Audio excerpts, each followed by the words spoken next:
فقد قال الله تبارك وتعالى في كلامه المجيد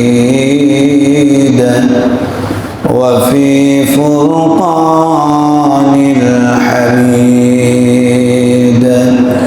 أعوذ بالله من الشيطان الرجيم بسم الله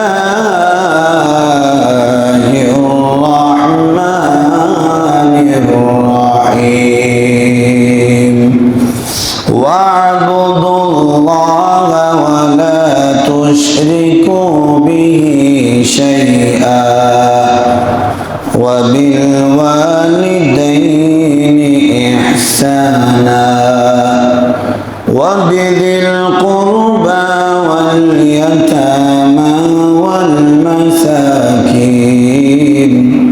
والجار ذي القربى والجار الجنب إلى آخر الآية. وقال رسول الله صلى الله عليه وسلم ما زال جبريل يوصيني بالجار حتى ظننت أنه سيورثه. আল্লাহ রাসূল সাল্লাল্লাহু আলাইহি ওয়াসাল্লাম সাহাবীকে জিজ্ঞেস করলেন, কি তোমার এমন ঘটনা ঘটেছে? সাহাবী বলে, ইয়া রাসূলুল্লাহ, আমাদের ওই সময়টাকে বলা হতো আইয়ামে জাহিলিয়া, অন্ধকার একটা সময়। আমাদের ওই সময়টা, আমাদের মন মানসিকতা, আমাদের চিন্তা ধারা এমন ছিল যে যেই ব্যক্তির কন্যা সন্তান জন্ম নেবে আমরা তাদেরকে হত্যা করে ফেলতাম দুইটা কারণে। দুইটা কারণের মধ্যে একটা কারণ এইরকম ছিল যে আমাদের মাথার মগজটা এইরকম ভাবে পচে গিয়েছিল, গলে গিয়েছিল। আমাদের চিন্তার চেতনা এতই নিচু হয়ে গিয়েছিল যে যখন কোনো কন্যা সন্তান জন্ম নিত আমরা বিচার করে আমরা সিদ্ধান্ত নিয়েছিলাম দুইটা। তার মধ্যে একটা হলো এইরকম যে কন্যা সন্তানকে হত্যা করা লাগবে। তার এক নাম্বার কারণ যে কন্যারা হচ্ছে আল্লাহ রাব্বুল আলামিনের স্রষ্টার পক্ষ থেকে যে ফেরেশতারা রয়েছে, এই ফেরেশতাগুলো হলো মহিলা। তাদের চিন্তাধারা এরকম ছিল যে ফেরেশতাগুলো মহিলা, নারী, অতএব আল্লাহর পক্ষ থেকে যে কন্যা সন্তানটা আসবে এটা হচ্ছে ফেরেশতা। অতএব ফেরেশতার দুনিয়ায় থাকার কোনো দরকার নাই। আল্লাহর ফেরেশতা আল্লাহর কাছে পাঠিয়ে দেওয়ার জন্য আমরা আমাদের সন্তানগুলোকে জীবিত অবস্থায় মাটিতে পুঁতে ফেলতাম। নাউজুবিল্লাহ। চিন্তা চেতনা বুদ্ধি কতটুকু বিলুপ্ত পেলে বা তার ব্রেন কতটুকু পচা হলে এরকম চিন্তা করতে পারে? ওই ব্যক্তি বলে, ইয়া রাসূলুল্লাহ, দ্বিতীয় কারণ আমরা আমাদের কন্যা সন্তানগুলোকে এই জন্যই হত্যা করতাম যে কন্যা সন্তান জন্ম হওয়ার পরে এর যখন বিয়ে দেয়া লাগবে তো আমরা আমাদের সমাজে এইরকম একটা অবস্থা ছিল যে সমাজে কন্যার বাবাকে নিচু চোখে দেখা হতো। কন্যার কাছে পুত্রপক্ষ এসে যখন বলতো তোর মেয়েকে বিয়ে করব, এটা আমাদের জন্য লজ্জার মনে হতো, নিচু মনে হতো যে কন্যার বাবা সব সময় পুত্রের বাবার কাছে ছোট হয়ে থাকবে, পুত্রের পরিবারের কাছে ছোট হয়ে থাকবে, যেটা আমরা মেনে নিতে পারতাম না। আমাদের কন্যাকে বিয়ে দেব না, এই জন্যই আমরা আমাদের কন্যা সন্তানগুলোকে মেরে ফেলতাম। নাউজুবিল্লাহ বাইতে বলেন। তো এইরকম একটা অবস্থা আমাদের ছিল। তো এই জায়গা থেকে একটু ব্যাক সাইডে আসি, যেটা আলোচনার বিষয় না, তবুও বলি বর্তমানের অবস্থাটাও কিন্তু এখন আমাদের দেশের অবস্থাও এইরকম। ডাইরেক্ট বলা হয় যে সর্ব অবস্থাতে কন্যার বাবাদেরকে তোই নিচা হওয়া লাগবে। কথা বলেন ঠিক কিনা? আম যদি হয়, ছেলে পক্ষ কেন মহিলা নারী পক্ষের কাছে পাঠাবে? নারী পক্ষই আম থাকুক বা না থাকুক, আমের গাছ থাক বা না থাক, আমের সময়ে পুত্রপক্ষের কাছে আমের হাদিয়া পাঠানোই লাগবে। কথা বলেন ঠিক কিনা? এটা তো আমি আমার চাঁপাইনবাবগঞ্জের আমের কথা বললাম, রাজশাহীর অবস্থা জানি না। তবে ঈদের সময়গুলোতে পুত্রপক্ষের কাছে টাকা থাকুক বা না থাকুক, মেয়ে পক্ষকে ঈদের সময় পুত্রপক্ষের কাছে সামায় চিনি কিনে পাঠানো লাগবে। কেন? তারা মিসকিন। এটাই তো জোর জবরদস্তি করে চাওয়া। আবার পুত্রপক্ষ জোর জবরদস্তি চায় না। কিভাবে চাই? মেয়ের কাছে বলে, শাশুড়ি এসে যে পাশের বাড়ি ঝান্টুর বেটার বিয়ে হয়েছে অমুক এলাকার মেয়ের সাথে, আজকে তার বাবা এসেছিল 5 কেজি সামাই, 18 কেজি লাচ্ছা সামাই, 20 কেজি চিনি, 15 কেজি পোলাওয়ের চাল, গরুর গোস্ত এতগুলো দিয়ে গিয়েছে। তাকে শোনায়, নিজের বউকে শোনায়, নিজের বেটা বউকে শোনায়। তার মানে এই শোনানোর পরে এবার বেটা বউ মেয়ে বাবার কাছে ফোন দিয়ে বলে, বাবা পারে প্রতিবেশী এরকম অবস্থা দিয়ে গেছে, আমার শাশুড়ি তো এখন মাথা পাগল যে সে কখন পাবে। এরকম অবস্থা আছে না নাই? তো এই চিন্তা চেতনা আমাদের মাঝে আছে না নাই? কে কে নিয়েছেন একটু হাত তুলেন তো। হাত তোলার সাহস নাই আমাদের। তাহলে আমাদের চিন্তা চেতনাও কি ওই আইয়ামে জাহিলিয়াতের যুগের মতো না? কথা বলেন তো। আজকে তওবা করব, এরপরে কেউ নিব এরকম থাকবো তো? থাকবো? আজকে থেকে নিয়াত করি, শ্বশুর বাড়ির পক্ষ থেকে যারা পুরুষেরা আছেন, মহিলা যদি থাকেন তো কেউ নিতে পারেন পুরুষের কাছ থেকে। কেউ মহিলা আছেন নাকি? রাগ করেন না, কথাটা এই জন্যই বলছি। আজকে থেকে নিয়াত করলাম, শ্বশুর বাড়ির পক্ষ থেকে ঈদের সময় সামাই চিনি হাদিয়া মাদিয়া এগুলো খুশি হয়ে দেওয়া, সেটা ভিন্ন জিনিস। তো রেওয়াজগুলোকে কেউ পালন করবো না। পারবো তো ইনশাআল্লাহ? আল্লাহ রাব্বুল আলামিন কবুল করুক। সাহাবী আল্লাহর রাসূলের কাছে বলে, ইয়া রাসূলুল্লাহ, আমি এই জন্যই আমার সব সময় মনটা খারাপ থাকে। আমার কয়েকটা বারবার কন্যা সন্তান হতো, যে কয়টাই হয়েছে সে কয়টাকে আমি জীবিত অবস্থায় মাটির নিচে পুঁতে ফেলেছি। প্রায় 8টা মতো আমার কন্যা সন্তান হয়েছিল, সব কটাকে আমি পুঁতেছি। একবার আমার স্ত্রী আমার কাছে বলল, স্বামী গো, আর এই যে সন্তানটি কন্যা সন্তান হয়েছে তারে পুঁতিও না। এবার আমার এই সন্তানটা, আমার এই কন্যা সন্তানকে আমি লালন পালন করে আস্তে আস্তে বড় করলাম। আমার এই কন্যা সন্তানের উপরে আমার মহাব্বত দিন দিন বাড়তে থাকলো। যখন আমার এই কন্যার বিয়ে দেওয়ার মতো সময় হয়ে গেল, যখন একজন যুবক আমার কাছে আমার মেয়েকে বিয়ে করবে জন্য প্রস্তাব করলো, শয়তানি মনোভাব আবারও আমার মনের মাঝে জাগ্রত হলো যে হাই রে, কষ্ট করে সন্তান কন্যা সন্তানকে বড় করলাম, আবার তো আমার ছোট হওয়া লাগছে। আমার মেয়েকে যদি আমি বিয়ে দিই তাহলে আমি তো সমাজের কাছে ছোট হয়ে যাব। আমি আমার স্ত্রীকে বললাম, আমার এত সুন্দর সুন্দরী একটা মেয়ে রয়েছে, এই মেয়েটাকে আমি আমার বংশের লোকদের কাছে দেখাবো। এই জন্য আমার বউর কাছ থেকে আমার এই কন্যাটাকে খুব সুন্দরভাবে সাজায় নিলাম। আমার স্ত্রী আমার সাথে সংসার করেছে, সে আমার চোখের ভাষা বুঝতে পারে। আমার স্ত্রী আমার কাছে বলল, স্বামী গো, কেন জানি আমার মনে হয় আপনি আমার মেয়েকে হয়তো চিরজীবনের মতো আমার কাছ থেকে নিয়ে চলে যাচ্ছে। আমি আমার স্ত্রীকে বললাম, না রে, ওই জন্য আমি আমার মেয়েকে নিয়ে যাচ্ছি না। আমার সত্যি আমি আমার বংশের লোকদের কাছে আমার মেয়েটার কাছে নিয়ে যাচ্ছি, দেখাবো এর জন্য।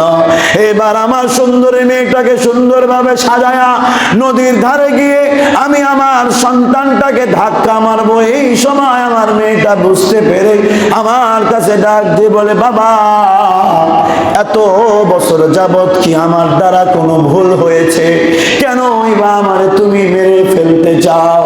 আমার মেয়ে যখন আমার চোখের দিকে তাকাইছিল, আমি আমার মেয়ের চোখের দিকে তাকায়া আমি আবার সিদ্ধান্ত আবার পরিবর্তন করলাম, আমি আমার এই মেয়েকে নদীতে ফেলবো না। আবার কিছুক্ষণ পরে আমার মন আবার শক্ত হয়ে গেল। আমি আমার মেয়েকে ওই নদীর মধ্যে ধাক্কা মেরে যখন ফেলে দিয়েছি, আমার মেয়ে বারবার আব্বা আব্বা বলে ডাকতেছিল, মনের অবস্থা তখন আমার এই রকম হয়েছিল। ততক্ষণ আমি দাঁড়িয়েছিলাম, যতক্ষণ আমার মেয়ে ওই পানিতে ডুবে মরে না, আমার আব্বা বলা বন্ধ করে নাই, ততক্ষণ পর্যন্ত আমি ওই জায়গায় দাঁড়িয়েছিলাম। নাউজুবিল্লাহ। সাহাবী বলে, ইয়া রাসূলুল্লাহ, ইমাম কুরতুবী ঘটনা লেখেন যে আমার আরেকজন সন্তান ছিল, যার বয়স একটু বড় হয়ে গিয়েছিল, তারেও যখন আমি মাটিতে পুঁততেছিলাম, কোমর পর্যন্ত পোঁতা হয়ে গিয়েছে।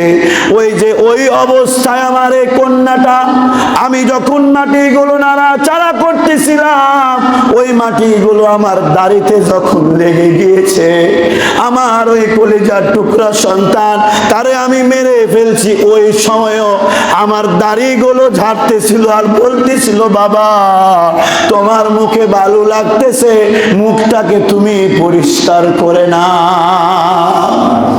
সুবহানাল্লাহ বলবেন না? তো এই অন্ধকার যুগে আল্লাহ রাব্বুল আলামিন নতুন একটা সূর্যোদয় করিয়েছিলেন, যার নাম মুহাম্মাদুর রাসূলুল্লাহ সাল্লাল্লাহু আলাইহি ওয়াসাল্লাম। যে এই সমস্ত কট্টর মানুষগুলোর আচরণকে এমন ভাবেই পরিবর্তন করিয়েছিল যে আল্লাহ রাব্বুল আলামিন সূরা নিসার 36 নম্বর আয়াত নাজিল করে সেই সমস্ত মানুষগুলোকে শিক্ষা দিলেন যে তোমাদের আচরণ যেন এই সমস্ত মানুষগুলোর সাথে সুন্দর হয়ে যায়। বলুন না সুবহানাল্লাহ।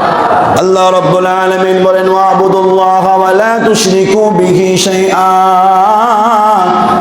আল্লাহ রাব্বুল আলামিন সূরা নিসার 36 নম্বর আয়াতের মধ্যে বলে, হে আমার বান্দারা, ওয়াবুদুল্লাহ ওয়া লা তুশরিকু বিহি শাইআ, আমি আল্লাহর সাথে কাউকে তোমরা শরীক করবা না, শরীক সাব্যস্ত করবা না। এরপরে তোমাদের জন্য আমার পক্ষ থেকে আদেশ, এরপরেই তোমরা ওয়াবুদুল্লাহ ওয়া লা তুশরিকু বিহি শাইআ ওয়া বিল ওয়ালিদাইনি ইহসানা। আল্লাহ রাব্বুল আলামিন বললেন, ও আমার বান্দারা, এরপরে আমার পক্ষ থেকে তোমাদের জন্য আদেশ যে আল্লাহ রাব্বুল আলামিনের সাথে যেমন তোমরা কাউকে শরীক করবা না, এরপরে তোমাদের জন্য আমার আদেশ মা বাবার সাথেও যতদিন তোমরা বেঁচে থাকবে, নিঃশ্বাস যতদিন তোমাদের চালু থাকবে, শেষ নিঃশ্বাস ত্যাগ করা পর্যন্ত মা বাবার সাথেও সুন্দর ব্যবহার করবে। আল্লাহ রাসূল সাল্লাল্লাহু আলাইহি ওয়াসাল্লাম বলেন যে আল্লাহ রাব্বুল আলামিন সূরা লুকমানের মধ্যে বিষয়টি স্পষ্ট করেছেন। আল্লাহ রাব্বুল আলামিন বলেছেন যে এই মা বাবা যদি তোমার অন্য ধর্ম অবলম্বীও হয়, সে যদি মুশরিক হয়, শিরিককারী হয়, হিন্দু হয়, খ্রিস্টান হয়, বৌদ্ধ হয়, যেই হোক না কেন, এই মা বাবার সাথেও তোমাকে সুন্দর ব্যবহার করা লাগবে। সুবহানাল্লাহ। আল্লাহ রাব্বুল আলামিন সূরা লুকমানের মধ্যে বিরাট আলোচনা করেছে এই বিষয়টি নিয়ে। তবু তোমার মা বাবার সাথে তোমার খারাপ ব্যবহার করা যাবে না। আল্লাহ রাব্বুল আলামিন সূরা লুকমানে বিষয়টি এইভাবে বলেছে যে মা বাবার সাথে সুন্দর ব্যবহার করা লাগবে। তবে তোমার মা বাবা যদি আল্লাহ ছাড়া অন্য কাউকে রব হিসাবে মানতে বলে, এই জায়গায় আল্লাহ ছাড়া কারোর সাথে, আল্লাহ ছাড়া কাউকে রব হিসাবে মানা যাবে না, এই জায়গাটা পরিবর্তন করা যাবে না। তবে এই জায়গাতেও মা বাবাকে সুন্দরভাবে বোঝানো লাগবে, খারাপ ব্যবহার করা যাবে।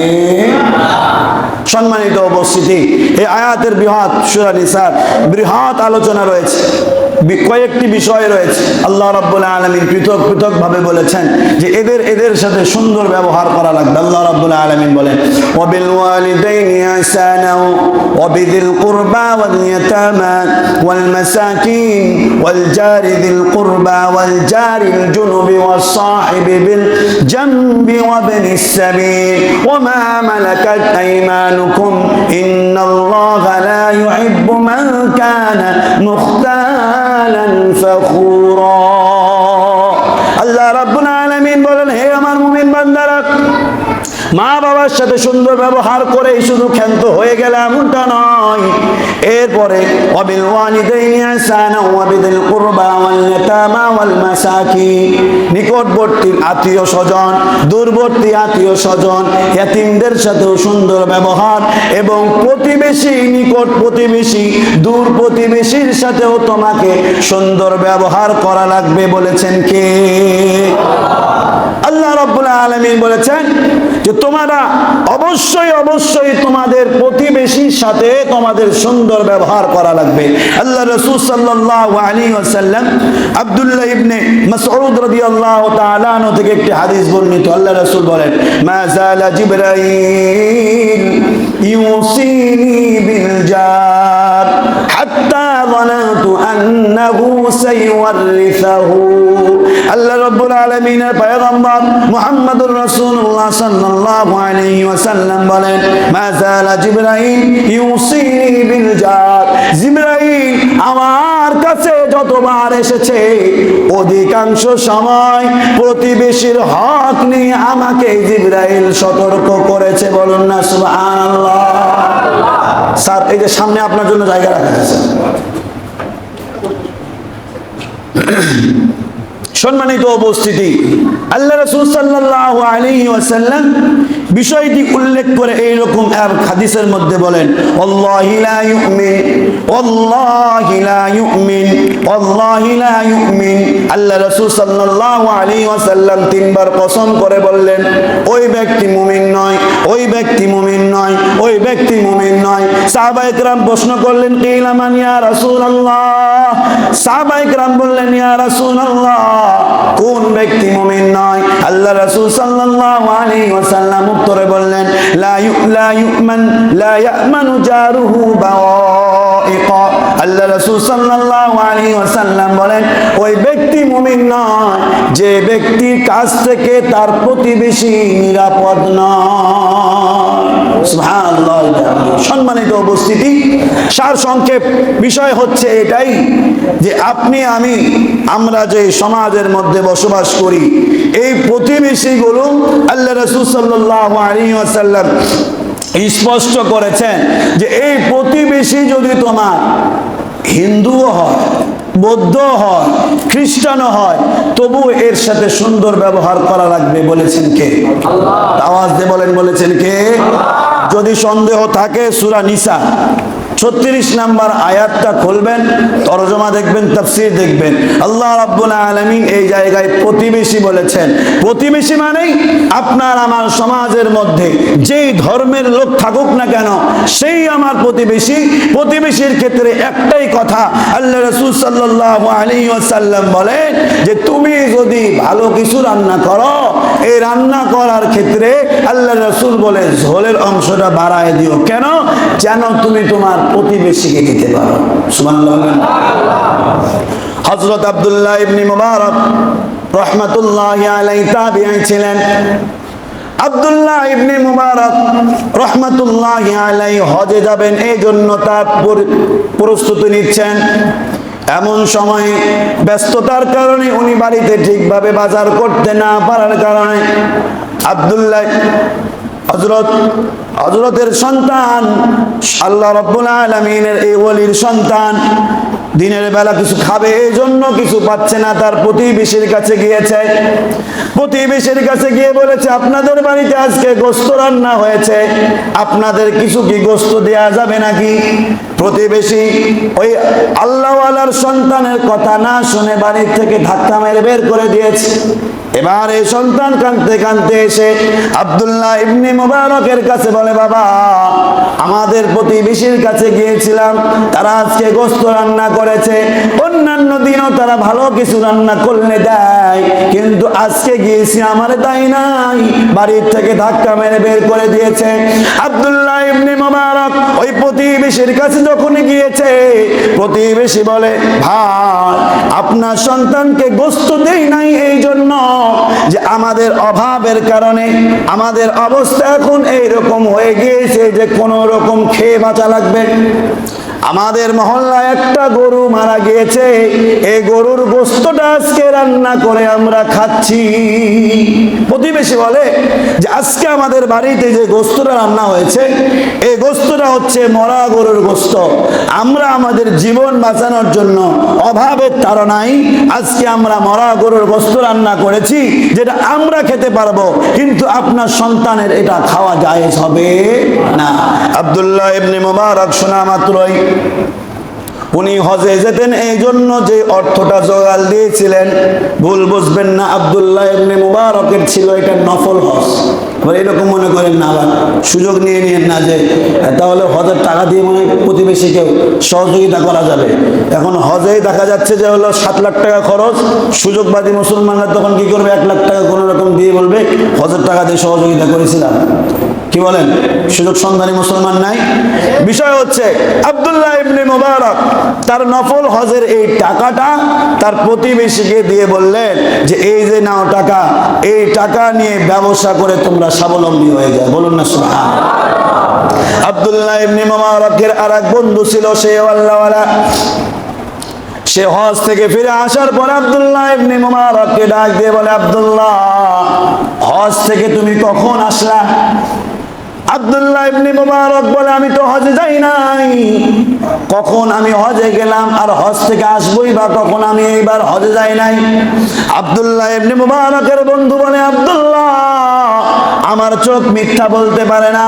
তোমার সাথে আমি তওয়াফ করেছি, তোমার সাথে আমি সাফা মারওয়া সাই করেছি, আরাফার ময়দানে অবস্থান নিয়েছি, সব জায়গায় তুমি আমার পাশে ছিলে, আমি তো স্বচক্ষে তোমারে দেখেছি, তুমি বলতেছো তুমি হজ করো নাই।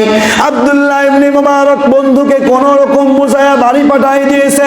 রাত্রিবেলা আব্দুল্লাহ ইবনে মুবারক স্বপ্ন যুগে দেখে আল্লাহ রাব্বুল আলামিন আব্দুল্লাহ ইবনে মুবারককে বলে, আব্দুল্লাহ, তুই তোর প্রতিবেশীকে সহযোগিতা করার কারণে আমি আল্লাহ রাব্বুল আলামিন তোর পক্ষ থেকে হুবহু তোর মতোই দেখতে একজন ফেরেশতারে পাঠায়া তোর আমলনামায় কবুল হজের সওয়াব লিখে দিয়েছি। বলুন না সুবহানাল্লাহ। সম্মানিত উপস্থিতি, এই হচ্ছে প্রতিবেশীর সহযোগিতার ফলাফল। সম্মানিত উপস্থিতি, আমরা আজকে এসেছি অনেকে দূর দূরান্ত থেকে, হ্যাঁ, বা অনেকে আমার ওয়াদও শুনে। আজকে এসেছি আমরা এই জন্যই, অনেকে যে হলো আজকে মনে তানবির হুজুর ফাটিয়ে ফেলে দিবে একদম। কি বলেন, এরকম অবস্থা না যে ওই যে গর্জন দেয় আজকে যে কি হবে মসজিদে, খালি তাকবীর আর তাকবীরই চলবে, এই অবস্থা। আমি বারবার বয়ানের মধ্যেও বলি যে আমি হুসুমে বাঙালি না, বুঝছেন, আমি হুসুমে বাঙালি না যে হুসুমে উঠে একটা সিদ্ধান্ত নিয়ে ফেলবো। অনেকেই আছেন যে এই আমাদের যে ঘটনাটি ঘটেছে এটা নিয়ে অনেকে আছে আমাকে বলছে মুনাফেক, আবার অনেকে বলছে যে মনে হয় খেয়ে রেখেছে, আবার অনেকে বলছে যে আওয়ামী লীগের মসজিদে ছিল তো আগে, আওয়ামী লীগের রক্ত আছে এখনো শরীরে, হিন্দুদেরকে বাঁচানোর অবস্থা। বিষয় হচ্ছে আল্লাহ রাব্বুল আলামিন সূরা আনআমের 108 নম্বর আয়াতের মধ্যে বলেন, ওয়ালা তাসুব্বুল্লাযীনা ইয়াদউনা মিন দুনিল্লাহি ফায়াসুব্বুল্লাহা আদওয়ান বিগাইরি ইলম। আল্লাহ রাব্বুল আলামিন বলে, হে মুসলমান জাতি, হে মুমিনেরা, খবরদার খবরদার, অন্য ধর্ম অবলম্বী যারা রয়েছে তাদের খোদাদেরকে, তারা যাদেরকে খোদা মানে, যদিও তারা খোদা বলতে কেউ নয়, তবুও যাদেরকে তারা খোদা মানে, আল্লাহ রাব্বুল আলামিন বলে কখনো তাদের খোদাদেরকে তোমরা গালি দিবে না। আল্লাহ রাব্বুল আলামিন বলে কেন কেন তোমরা তাদেরকে গালি দিবে না? কারণ তোমরা যদি তাদেরকে গালি দাও, যার অস্তিত্বই নাই তাকে তোমরা গালি দিলে, কিন্তু তোমাদের অস্তিত্ব আল্লাহর আছে না নাই? আওয়াজ দিয়ে শুনতে যায়, আছে না নাই? আমাদের অস্তিত্বওয়ালা আল্লাহকে তখন তারা পাল্টা গালি দিবে। কথা বলেন ঠিক কিনা? এই জন্য আমি হুসুমি বাঙালি না, এই জন্যই বলছি মিডিয়ায় বিষয়গুলো যাবে। আমাদের দেশের মধ্যে কিছু আলেম ওলামা আছে, স্টেজে দাঁড়ায়া অন্য ধর্ম অবলম্বী ভাইদেরকে বা তাদের খোদাদেরকে গালি দেয় না? তো আওয়াজ দিয়ে বলেন, দেয় কি দেয় না? আমি কি কোরআনের বাইরে থেকে বললাম না কোরআনের আয়াত নিয়ে বললাম? কারণ মোবাইল থাকলে এখনই দেখেন সূরা আনাম 8 নম্বর আয়াত।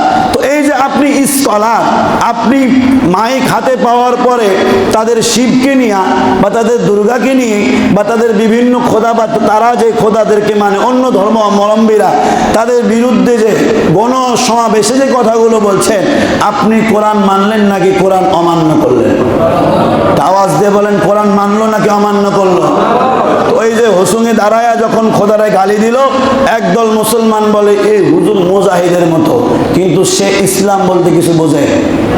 সম্মানিত উপস্থিতি, এই যে আমাদের যে ঘটনাটি ঘটেছে, ফেসবুকে দেখবেন যেই সমস্ত ব্যক্তিরা লাইভ করছে বা যারা এটা নিয়ে খুব কি বলে উৎসাহিত ছিল যে ধরে মেরে ফেলতে পারলাম না কিসের জন্যে, আপনারা একটা পেজ দেখলাম ফ্রি রাজশাহী, এই ব্যক্তির পেজের মধ্যে অধিকাংশই অন্য ধর্মাবলম্বীরা কমেন্ট করেছে। কমেন্টটা তাদের কি?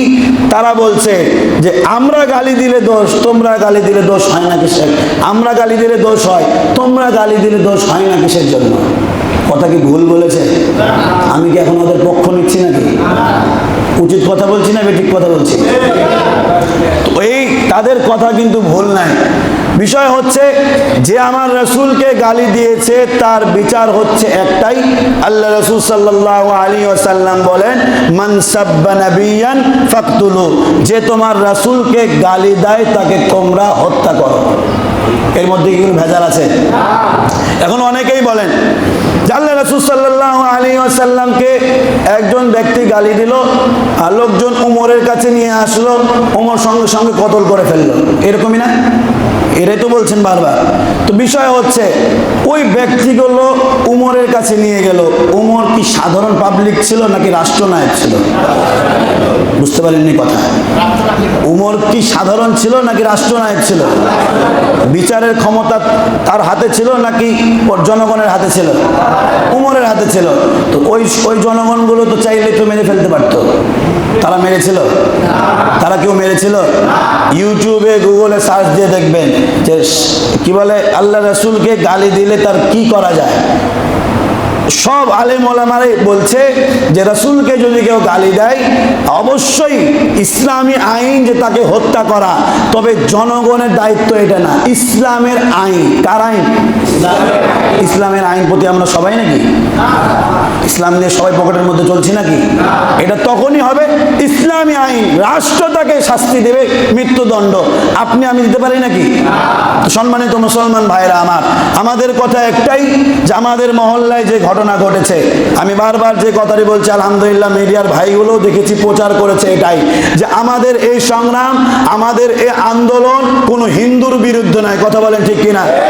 কোনো বৌদ্ধের বিরুদ্ধে আমাদের আন্দোলন নয়, কোন অন্য ধর্ম অবলম্বীদের বিরুদ্ধে আমাদের আন্দোলন নয়। আমাদের এই আন্দোলন আল্লাহ রাসূলকে যে গালি দিয়েছে তার সর্বোচ্চ শাস্তির আন্দোলন। কথা বলেন ঠিক কিনা? এখন এই আন্দোলন এইরকমই, এই কথা হচ্ছে এটাই, এই আল্লাহ রাসূলকে গালি যদি আমার নিজের বাবাও দেয় তার বিরুদ্ধেও আমাদের একই অ্যাকশন থাকবে। কথা বলে ঠিক কিনা? সম্মানিত মুসলমান ভাইরা আমার, আমরা প্রশাসনদের হাতে তুলে দিয়েছি, এটাকে আমরা ভুল করেছি নাকি ঠিক করেছি?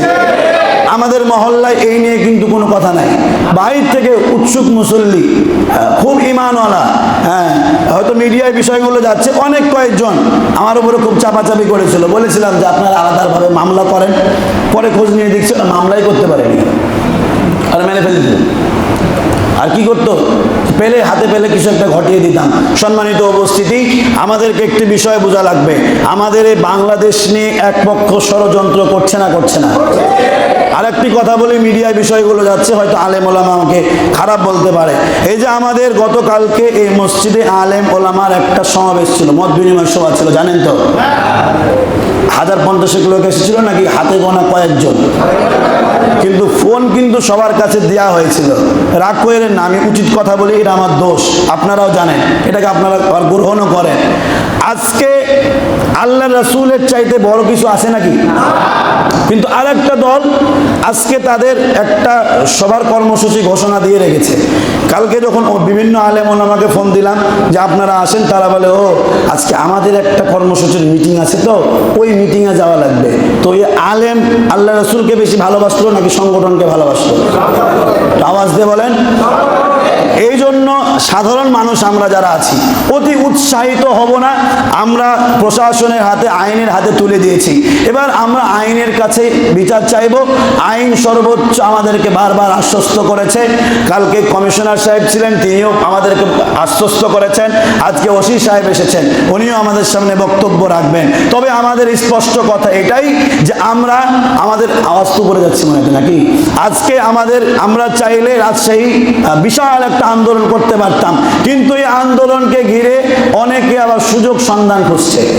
তো আমরা বারবার বলছি যে আমাদের এলাকার মানুষ, আমরা ওই হুসুঙে বাঙালি না। আমরা বুঝতে পেরে আমরা আজকে শান্তি শৃঙ্খলার সাথে নামাজের পরে মানববন্ধন করব। তবে আমাদের এই মানববন্ধনকে যদি কেউ প্রশ্নবিদ্ধ করতে চায়, তার বিরুদ্ধে আমাদের অ্যাকশন হবে। কথা বলেন ঠিক কিনা? আপনি যদিও মুসলমান হন, আপনার বিরুদ্ধেও আমাদের, যেমন তার নামে মামলা করেছি, আপনার বিরুদ্ধেও মামলা হবে। কথা বলেন ঠিক কিনা? আমরা শৃঙ্খলাবদ্ধ মুসলমান, শৃঙ্খলার সাথে আমরা এর দাবি আদায় করেই ছাড়বো ইনশাআল্লাহ। সম্মানিত উপস্থিতি, বারবার বলছি, এই যে ওই উৎসাহ দেখিয়েছি, আমরা কোর্টে কি বলে মামলা করেছি, এই মামলা চলবে নাকি থামিয়ে দিবেন? মামলা কে চালাবে? হুজুর? সবাই চালাবে? হুজুরের আপনারা তো আছেন আমার সাথে, সবাইকে বিষয়টা বলি। আপনার কিছু মানুষ তো আমার সাথে আছে, কিন্তু আমরা যারা সাধারণভাবে আছি, সেই দিন গেট ভাঙাভাঙি করছিলাম, একবারও কি খোঁজ নিয়েছি যে কে কে সাক্ষী হয়েছে মামলার, বাদী কে হয়েছে? তো কই? সর্বোপরি একটাই কথা, যে অতি উৎসাহিত হয়ে দূর থেকে কেউ কোনো কথা বলবেন না। কথা বলেন ঠিক কিনা? দূর থেকে যারাই কথা বলবে, বুঝে নেব আপনারা আমাদের এই আন্দোলনকে প্রশ্নবিদ্ধ করতে চান। কথা বলে ঠিক কিনা? আমাদের এই আন্দোলনকে যারা প্রশ্নবিদ্ধ করতে চায়, তাদের বিরুদ্ধেও আমাদের অ্যাকশন থাকবে। কথা বলে ঠিক কিনা? তবে একটা কথা বারবার বলছি, বাংলাদেশের আমাদের সর্বোচ্চ এটাই দাবি থাকবে, এই আন্দোলন তখনই থামবে, আমাদের দাবি তখনই থামবে, তাকে যতক্ষণ পর্যন্ত সর্বোচ্চ শাস্তি, ফাঁসির কার্যক্রম বাস্তবায়ন না হবে, ততক্ষণ পর্যন্ত মুসলমান ঐক্যবদ্ধ থাকতে পারবো তো ইনশাআল্লাহ। আল্লাহ রাব্বুল আলামিন আমাদের সবাইকে কবুল করো। সকলে বলছে আমিন।